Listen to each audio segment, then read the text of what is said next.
మన దేశము భిన్నత్వంలో ఏకత్వం. అదేవిధంగా సంఘం కూడా ఎటువంటి విధంగా ఉంటుంది? భిన్నత్వంలో ఏకత్వం.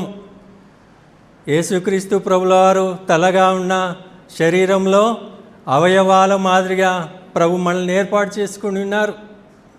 అయితే ప్రియులరా, నీకు నాకు మానవుడికి భూమి మీద దేవుడు నివాస యోగ్యత ఇచ్చాడు, నివసించడానికి అవకాశం కల్పించారు. గత సంవత్సరం 365 రోజులు గడిచిపోయాయి. ఆ సంవత్సరం అంతా కూడా మీ గుండె ఏ విధంగా నిరంతరం పనిచేసిందో మీకు ఎప్పుడైనా గ్రహించారా? విరామం లేకుండా మన గుండె తన పని తాను చేసుకుంటూ పోతుంటుంది.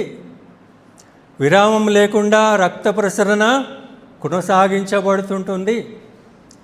మరి ఎర్ర రక్త కణాలు మనకి నశించిపోయే కొలది క్రొత్త ఎర్ర రక్త కణాలు పుట్టుకొస్తుంటాయి. మన యొక్క శరీరంలో అనేకమైన అవయవాల సమూహం మన యొక్క శరీరము. ఈ శరీరంలో ప్రతి ఒక్క అవయవమును ప్రభు ఏం చేశారంటే ఆరోగ్యంగా ఉంచి ఈ 2026వ సంవత్సరం చూసే భాగ్యం మనకు అనుగ్రహించారు. ఒక్కసారి దేవుని కృప మన ఎడల ఎంత గొప్పగా ఉందో మనం ఆలోచించాల్సిన వారంగా ఉన్నాం ప్రియులారా. ఈ యొక్క 2026వ సంవత్సరంలో మనం అడుగుపెట్టాం. కానీ గత సంవత్సరం అంతా కూడా మనం తిన్న ఆహారం ఏ విధంగా అరిగించుకోగలిగాం? మన యొక్క పనుల్లో, మన యొక్క ఉద్యోగాల్లో, మన యొక్క రాకపోకల్లో క్షేమము, ఆరోగ్యము సమస్తం అనుగ్రహించారు మన ప్రభు.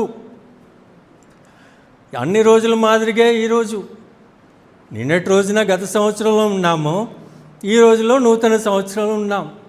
తేడా ఏమిటంటే మన ప్రభు తన కృప ద్వారా మనలను నూతన సంవత్సరం చూసే భాగ్యం అనుగ్రహించారు. ఈ నూతన సంవత్సరంలో అడుగుపెట్టాము మనం.